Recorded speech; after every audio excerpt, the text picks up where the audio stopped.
You know, I'll say it straight.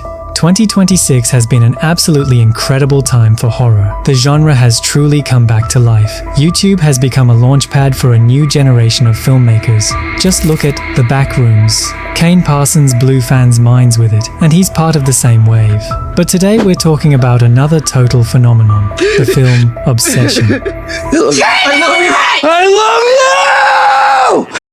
This movie made Curry Barker one of horror's most exciting new directors. But honestly, what really stuck with me is a performance that still gives me chills. I'm talking about Indi Navarrete's Nikki. Guys, what she does in this movie is on another level. It's so terrifying, so deep, so emotional, that I'll say it myself. For me, she's a serious Oscar contender. I'm so sorry. Yeah, I know the Academy has historically been skeptical of horror. They even managed to snub the great Lupita Nyong'o for Us. An Oscar for horror is a rare thing, unless we're talking about a classic like Silence of the Lambs, or more recently, Weapons, where Amy Madigan actually walked away with the statue. But for her role in Obsession, Indi deserves that award. Full stop.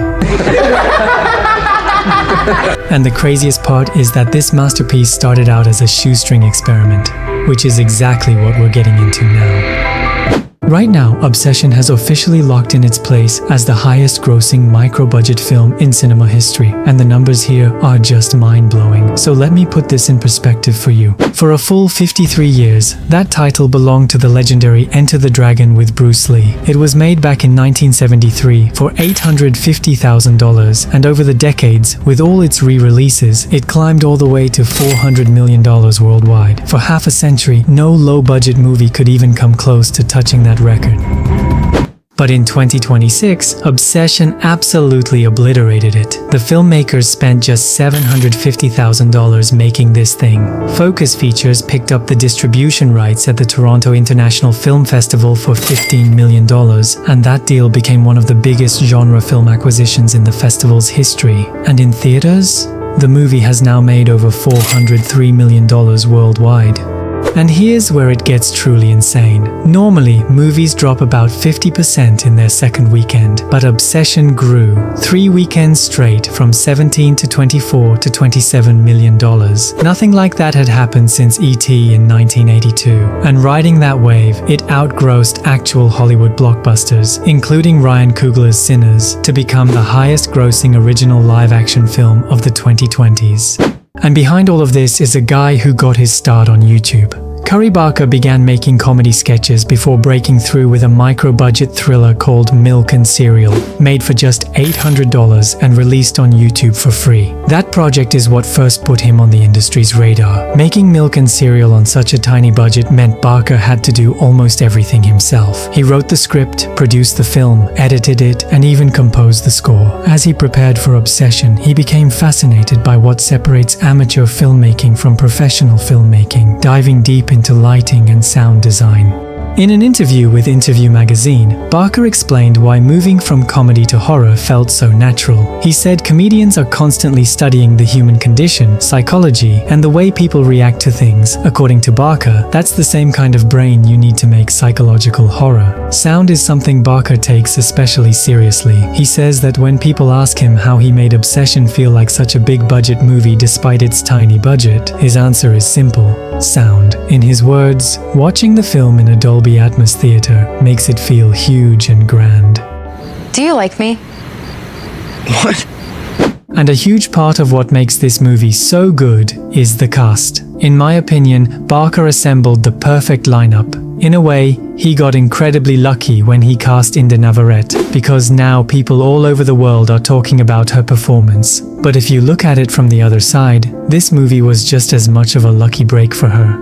Despite landing a few notable roles, Indi still hadn't broken through. One of her first notable projects was the series Denton's Death Date, where she played Veronica. She later appeared in the 2020 thriller Wander Darkly, before getting a more recognizable role as Estela de la Cruz in the final season of Netflix's 13 Reasons Why. Not long before Obsession, she also appeared in Superman and Lois.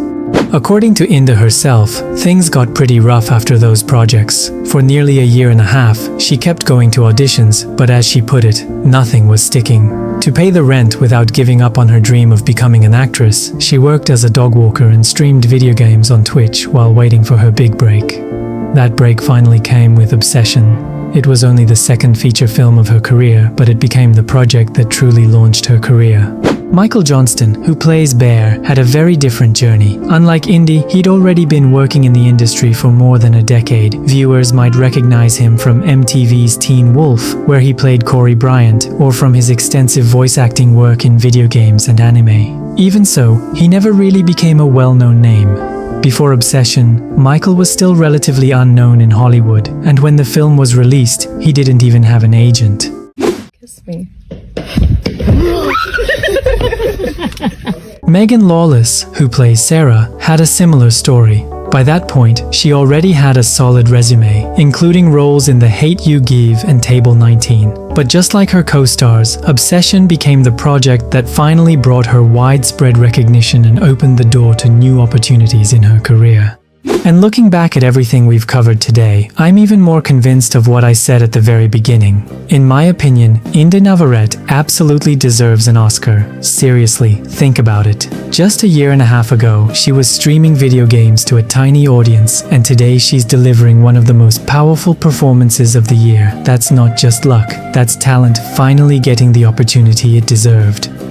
Obsession is a movie about how obsession can twist love into something unrecognizable. But behind the scenes, it's also a story about people who were so obsessed with their craft that they ended up making the whole world take notice. And maybe that's what movies like this prove, that great cinema can be born far outside of Hollywood.